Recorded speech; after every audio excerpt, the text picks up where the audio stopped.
Assalamualaikum warahmatullahi wabarakatuh. Halo sahabat Info Aura Panca, hari ini Menaker dan DPR akan membahas soal Perpu Cipta Kerja dalam rapat tertutup. Menteri Tenaga Kerja, Menaker Ida Fauziah, hari ini meminta Komisi 9 DPR RI agar rapat kerja untuk membahas Perpu nomor 2 2022 tentang Cipta Kerja pada Rabu tanggal 11 Januari tahun 2023 yang dilakukan secara tertutup. Padahal sebelumnya, rapat sempat dilaksanakan secara terbuka. Menaker Ida juga menyampaikan bahwa sebetulnya yang berwenang untuk menyampaikan ke DPR terkait pendalaman Perpu nomor 2 2022 adalah kementerian lain. Namun, dia tak menyampaikan secara spesifik kementerian mana yang dimaksud. Untuk itu, dia meminta izin kepada pimpinan Komisi 9 agar rapat selanjutnya dilakukan secara tertutup.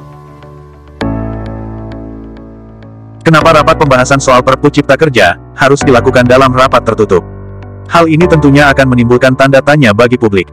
Dan apakah dalam rapat tertutup soal pembahasan Perpu Cipta Kerja tersebut akan ditolak juga oleh DPR?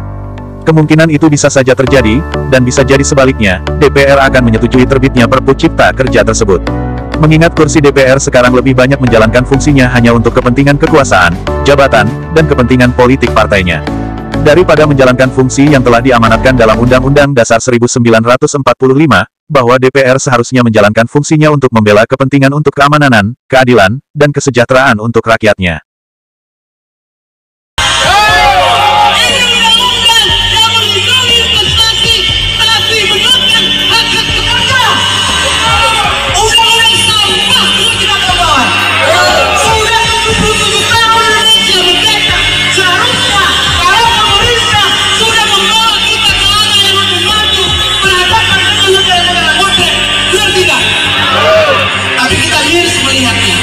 Izinkan kami menyampaikan oleh ini, mohon maaf kepada bapak-bapak terhormat jika suara kami mendengar tegas.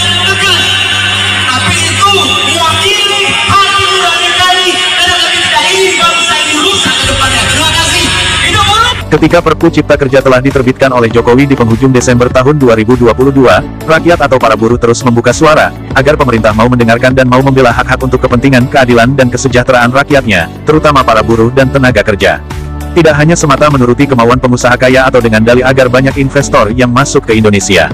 Tapi harus benar-benar adil memberikan solusi yang baik antara pekerja dan pengusaha. Jika Perpu Cipta Kerja tidak bermasalah atau para wakil organisasi para buruh diajak berembuk dalam pembahasan Perpu Cipta Kerja, dan telah mendapatkan kesepakatan antara buruh dan pemerintah, soal isi pasal atau aturan dalam Perpu Cipta Kerja tersebut, tentunya para perwakilan dari organisasi buruh di tiap provinsi, kemungkinan kecil akan ada tuntutan atau para buruh berdemo memberikan hak suaranya untuk kepentingan hidup yang layak, kepentingan kesejahteraan bagi keluarganya. Yang pasti rakyat sangat menolak Perpu yang telah diterbitkan oleh Jokowi. Walau dalam isi pasal aturan tersebut ditolak oleh Ketua MK atau harus diperbaiki dulu dengan melibatkan para perwakilan buruh di tiap daerah. Tapi faktanya para buruh tetap tidak dilibatkan dalam pembahasan Menaker dan DPR anggota Komisi 9 soal Perpu Cipta Kerja. Apakah ini demokrasi, dan apakah ini yang disebut bukan pemerintahan otoriter, yang pasti rakyat atau para buruh tetap bersuara menuntut hak-haknya. Bukan untuk ingin kaya, ingin punya mobil atau rumah mewah. Tapi mereka menuntut kehidupan yang layak sebagai pekerja agar kebutuhan hidup untuk keluarganya, anak, dan istri bisa dipenuhi. Apalagi harga-harga kebutuhan terus naik, akibat kebijakan dari pemerintah.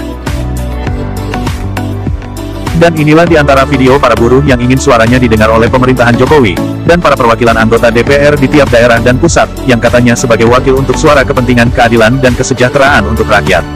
Namun suara keinginan perjuangan mereka, para buruh yang menuntut hak-haknya sebagai pekerja apakah didengar? Karena dalam pembahasan Perpu Cipta Kerja yang dibahas oleh Menaker dan anggota DPR Komisi 9, mereka tetap tidak dilibatkan dan malah rapat pembahasan tersebut dilakukan secara tertutup. Saya turun menindaklanjuti permasalahan kami. Karena apa? Yang pertama, buruh disuruh bekerja tapi gajinya dipotong, tidak jelas. Yang kedua, disuruh lembur tapi tidak dibayar. Yang ketiga, karyawan tidak diberikan extra pay apabila masuk di malam hari bekerja. Betul. Yang keempat, PHK secara sepihak yang suka-suka hati pengusaha tanpa mengindahkan Undang-Undang 13. Apakah mereka tidak berdiri di negara NKRI? Negara NKRI punya aturan.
Effendi. Jadi kepada berbagai dewan kami mohon turun.